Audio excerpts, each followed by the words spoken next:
माँ का एक और सबसे महान गुण, स्वयं को ढालने की अद्भुत शक्ति। जिस प्रकार एक माँ स्वयं को ढाल सकती है और कोई नहीं कर सकता।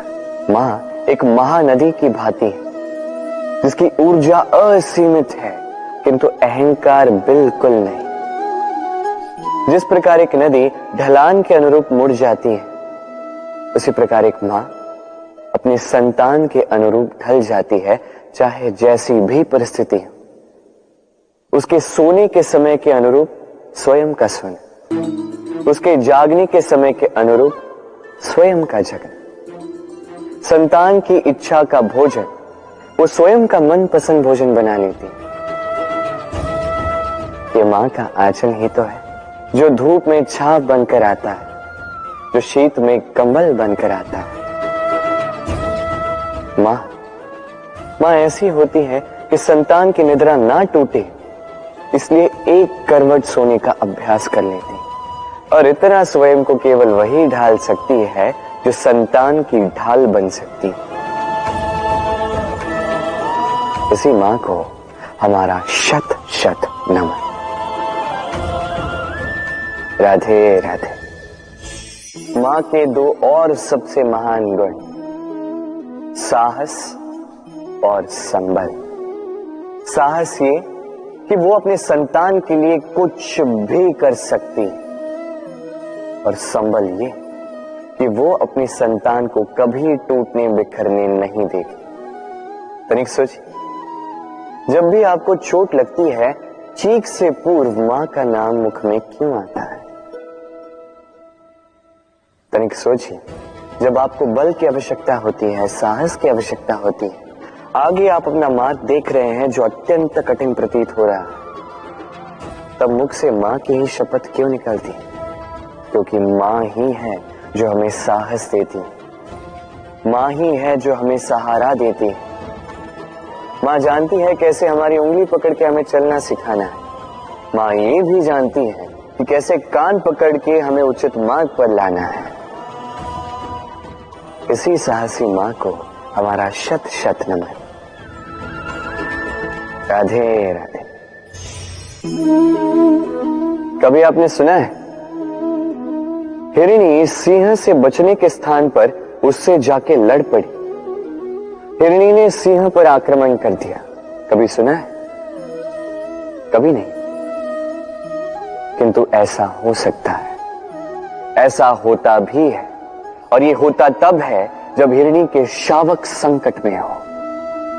जब उन्हें सिंह से प्राणों का संकट हो, तब हिरणी भी आके सिंह से लड़ पड़ती है, उससे भिड़ पड़ती है, क्योंकि वो मां है और मां अपनी संतान के लिए कुछ भी कर सकती है। ये ममता है, ये जितनी कोमल हो सकती है उतनी ही कठोर भी हो सकती है, और अपनी संतान के हित के लिए वो क्रोध की पराकाष्ठा पार करते हुए अपनी संतान की सुरक्षा करके ही रहेगी। और इसीलिए तो मां संतान के जीवन की सबसे बड़ी ढाल कहलाती। इसी मां को हमारा शत शत नमन। राधे राधे। करुणा, करुणा वो भाव है जिससे संसार के सारे भाव जन्म लेते हैं, और ये समस्त संसार ये मां से जन्म लेता है। मां वो व्यक्ति है जो करुणा का सागर है। संतान को देखकर ही समझ जाती है कि उसकी विडंबना क्या है, उसकी आवश्यकता क्या है। संतान के नेत्रों में यदि अश्रु दिखे, वो देखकर ही समझ जाती है कि उसके शरीर के कौन से भाग में उसे चोट लगी है। संतान के बिना कहे मां समझ जाती है कि आज भोजन में संतान क्या खाएगी।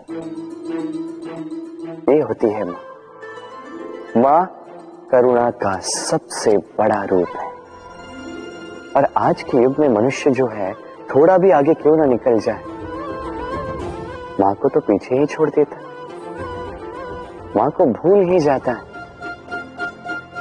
ये भूल आप कभी ना करें, कभी ना करें, क्योंकि मां वो करुणा है जो यदि आपके जीवन से चली गई, उसके पश्चात आप जीवन अवश्य जिएंगे,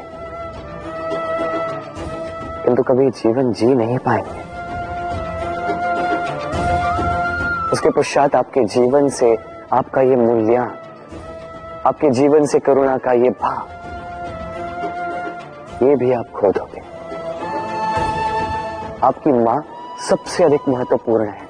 यदि मां को खो दिया तो समझ लीजिए सब कुछ खो दिया। इसलिए मां को सदैव स्मरण रखिए, सदैव उसे प्रेम दीजिए और मेरे साथ कहें राधे राधे। आज विजयदशमी, वो दिन है जब श्री राम ने रावण का वध किया। वो दिन है जब श्री राम ने लंका पर विजय प्राप्त की। लोग कहते हैं कि ये अच्छाई की बुराई पर विजय का प्रतीक है। इसे देखने का एक और रूप भी है। जी हां, ये प्रेम के विजय का भी प्रतीक है। ये परिवार के विजय का भी प्रतीक है। आपको तो ज्ञात होगा ही कि रावण महाज्ञानी था, महाशक्तिशाली था, महादेव का परम भक्त था रावण। अब जो व्यक्ति कैलाश पर्वत उठा सकता था, वो व्यक्ति स्वयं एक कटे हुए वृक्ष की भांति श्री राम के चरणों में गिरा हुआ था। क्यों? क्योंकि राम के साथ लक्ष्मण था, वही रावण के साथ विभीषण भी नहीं था। एक और परिवार में बढ़ता प्रेम था, तो दूसरी ओर परिवार में बढ़ती दरार। स्मरण रखिए, यदि संसार पर विजय प्राप्त करनी है तो सर्वप्रथम परिवार में प्रेम बनाए रखना होगा। परिवार में केवल प्रेम बढ़ाइए, द्वेष कभी नहीं। आप सदैव सुखी रहेंगे और जीवन की हर बाधा पर आप विजय प्राप्त करें। राधे राधे। देखिए, कल जो आने वाला है उसके लिए आज को व्यर्थ करना अनुचित है। हमें इस प्रकृति से यही सोच, यही सीख पानी चाहिए। आज का ये क्षण, ये कल नहीं आएगा, और कल जो क्षण आने वाला है वो आज को किसी भी प्रकार से प्रभावित नहीं करता। बस इसी सीख को ध्यान में रखते हुए आप सभी निश्चिंत रहिए। जीवन क्या है ये जीवन? हम जन्म लेते हैं, बड़े होते हैं, हमारे माँ बाप हमें पालते हैं, फिर उनके धन से हमारा बालपन बीतता, फिर हम बड़े होते हैं, हम विवाह कर लेते हैं, हमारी संतानें होती, हम उनको पालते हैं, फिर हम वृद्ध हो जाते हैं और एक दिन इस संसार से चले जाते हैं। क्या यही जीवन है? आता होगा ये प्रश्न मन में कई बार, है ना?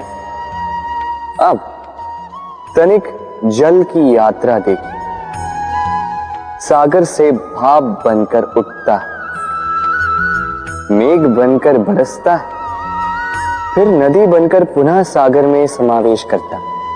किंतु कभी ये प्रश्न नहीं करता कि उसका जीवन क्या है, उसका उद्देश्य क्या है। हर भाव जीता है और दूसरों के लिए जितना बन सके देता जाता। जब सागर में होता है तो असंख्य जल जीवों को जीवन देता है। जब सागर से भाप बनकर मेघ बनता है तो किसानों को आशा देता है कि फसल पुनः उपजेगी। जब वर्षा बनकर बरसता है तो इस सूखी प्यासी धरा को सींचता है, और जब नदी में होता है तो किनारों पर वनस्पतियों को जन्म देता है। तो सोचिए, क्या जल कभी ये सोचता होगा कि उसका जीवन क्या है, उसके जीवन का उद्देश्य क्या है? नहीं, वो बस अपना धर्म करता जाता और जितना हो सके सबको आनंद देता जाता। इसलिए जीवन में कभी ये प्रश्न मत कीजिएगा कि ये जीवन क्या है, इस जीवन का उद्देश्य क्या है। बस इस जीवन को जिए और जितना हो सके उतना सबको आनंद दे। मन प्रसन्न होकर बोलेगा राधे राधे। कभी वर्षा के कारण बने कीचड़ से होकर आप अपने घर गए? पादुका पहनने के कारण आप उस कीचड़ से तो बच जाते, किंतु उन पादुकाओं द्वारा उड़ने वाली कीचड़ की बूंदें आपके वस्त्रों को मैला कर ही देती। किंतु फिर भी उन बूंदों से आपके वस्त्र मैले हो जाएंगे, इस कारण से आप पादुका पहनना तो नहीं छोड़ते। इसी प्रकार जीवन में कुछ ऐसे लोग भी आते हैं पादुका की भांति, जो आपको कीचड़ से तो बचा लेते हैं, किंतु वस्त्र रूपी आपके मन पर शंका के दाग लगा ही जाते हैं। इन लोगों के कारण से मन को खिन्न करने की आवश्यकता नहीं है। आवश्यक है ये सोचना कि आपको आपके पांव कीचड़ से बचाने या आपके वस्त्र। जीवन में गंभीर होना अच्छी बात है, किंतु हर बात को यदि गंभीरता से लेने लगोगे तो जीवन का आनंद समाप्त हो जाएगा। ये संसार अनित्य है, यहां पे ऐसा कुछ भी नहीं जो सदा के लिए जीवित रहेगा। तो जब तक ये जीवन है, संतोष और आनंद से जिए। स्वयं पर छिटकने वाले कीचड़ पर ध्यान ना दें, बस आनंद बांटते रहें। मन प्रसन्न होकर बोले, राधे राधे। व्यक्ति को जब अपने प्रेम को खो देने का भय होता है, तो वो अपने प्रेम को इतने कस के पकड़ कर रखता है कि प्रेम को ही पीड़ा होने लगती है। प्रेम पा तो लेता है, किंतु उसे कैसे सहेजना है ये जब उसे नहीं समझ आता, तब वो उस प्रेम पर स्वामित्व पाने का प्रयास करता है और यहीं जन्म लेती है असुरक्षा की ये भावना, ईर्ष्या। जब एक लंबे वियोग के पश्चात दो प्रेमी एक दूसरे से पुनः मिलते हैं, तो सबसे पहला भाव जो उनके मन में आता है वो ये कि कैसे एक क्षण के लिए भी अपने प्रेमी को स्वयं से दूर न जाने दो, कैसे अपने जीवन का एक एक क्षण अपने प्रेमी के साथ बिता।